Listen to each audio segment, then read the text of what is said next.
శ్రీ రామోజీరావు గారు స్వర్గస్థులైనారని తెలిసి నేను మరి మా సహచరులు మంత్రి పొన్నం ప్రభాకర్ గారు,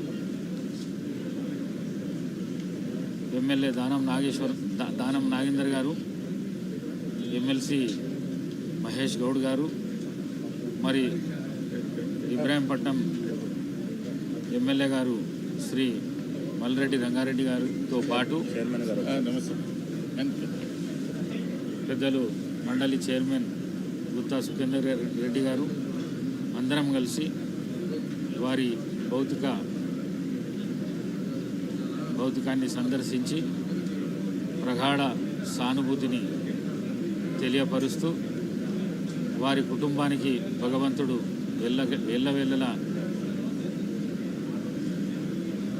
దీవించి ఆశీర్వదించాలని కోరుకుంటూ, మరి శ్రీ రామోజీరావు గారి గురించి చెప్పాలంటే వారు చాలా చిన్న స్థాయి నుంచి కష్టపడి ఇవాళ ప్రపంచంలో ఒక పెద్ద వ్యాపారవేత్తగా, సామాజికవేత్తగా, మరి ఆర్థికవేత్తగా వారు పేరుగాంచినారు. కాబట్టి మరి అదే మార్గంలో వాళ్ళ కుటుంబం నడవాలని చెప్పేసి కోరుకుంటూ సెలవు తీసుకుంటున్నాను. Thank you.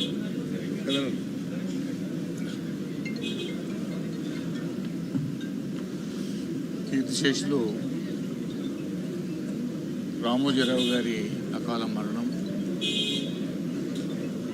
తీవ్రమైనటువంటి బాధను కలిగిస్తూ ఉన్నది.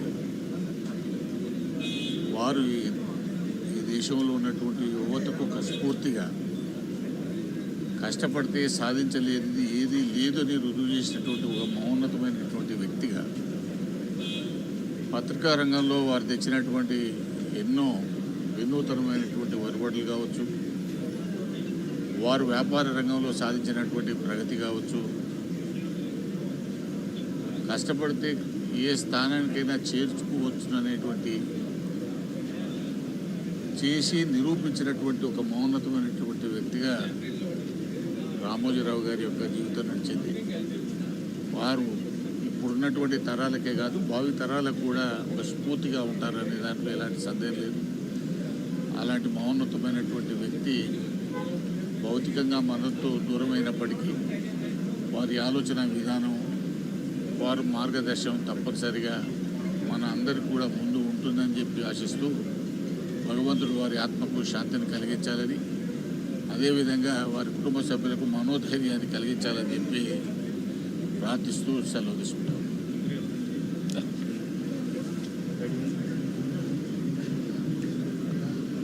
శ్రమ పడితే ఎంత ఎత్తుకైనా ఎదగచ్చు అనడానికి రామోజీరావు గారి నిదర్శనం. ఇంత ఉన్నత శిఖరాలకు ఎదిగినటువంటి వ్యక్తి అందరికీ ఆదర్శనీయుడు. వారి మరణం పట్ల తీవ్ర సంతాపాన్ని, వారి కుటుంబ సభ్యులకు ప్రగాఢ సానుభూతిని వ్యక్తం చేస్తూ తెలంగాణ రాష్ట్ర ప్రభుత్వం పక్షాన కూడా వారి యొక్క అంత్యక్రియల్ని అధికారికంగా నిర్వహించాలని గౌరవ ముఖ్యమంత్రి గారు ఇప్పటికీ ఆదేశించినారు. ఆ విధంగా వారికి ఘనంగా నివాళులు అర్పించుకుంటూ వారు పత్రికా రంగంలో జిల్లా ట్యాబ్లెట్లు కావచ్చు, ఎలక్ట్రానిక్ రంగంలో జిల్లా ప్రాంతీయ వార్తలకు సంబంధించి కావచ్చు, ఈ విధంగా అనేకమైనటువంటి చారిత్రాత్మకమైన అంశాలకు మార్గదర్శిగా ఉన్నటువంటి వ్యక్తి రామోజీరావు గారు. అందరికీ అంటే శ్రమ పడితే అందుకోలేనిది ఏమీ లేదు అనడానికి రామోజీరావు గారు జీవితమే నిదర్శనం. కాబట్టి వారి చరిత్రలో నిలిచిపోయే వ్యక్తి. వారి మరణం పట్ల తీవ్ర విచారాన్ని వ్యక్తం చేస్తూ వారికి సంతాపాన్ని కూడా వ్యక్తం చేసి వారి కుటుంబ సభ్యులందరికీ ప్రగాఢ సానుభూతిని తెలియజేస్తా ఉన్నాం.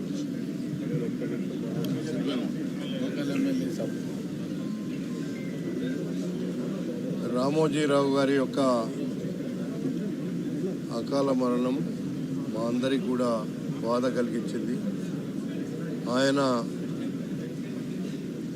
మన ప్రాంతంలో హైదరాబాద్ నగరానికి తూర్పు దిక్కున ఉన్నటువంటి రామోజీ ఫిలిం సిటీని స్థాపించి ఈ ప్రాంతంలో ఉండేటువంటి ప్రజలకు మేలు చేసినటువంటి సంగతిని ఈ సందర్భంగా నేను గుర్తు చేస్తున్నా.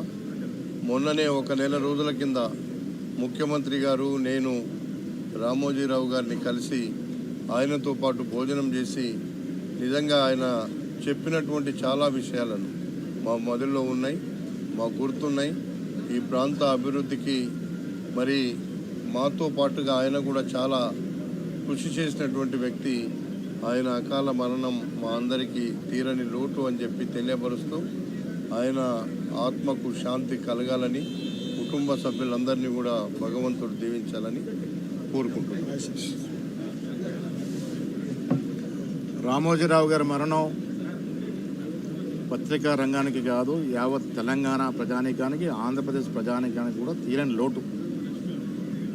వార్తల్ని నిర్మోమాటంగా, నిర్భయంగా ఎంత పెద్ద వ్యక్తుల మీదైనా రాసే సత్తా, ధైర్యం ఆయనే సాటి. యూనివర్సల్ లాంటి స్టూడియోస్ గ్రూప్ వారు కడితే ఒక వ్యక్తిగా ఎంత పెద్ద స్టూడియో నిర్మాణం చేయడం అనేది ప్రపంచంలో ఒక రికార్డు.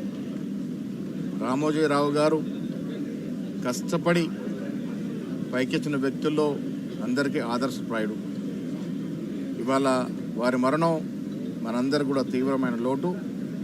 వారి మనసు, వారి ఆత్మకు భగవంతుడు శాంతి కలగాలని, పత్రికా రంగం వారి అడుగుజాడలో వారి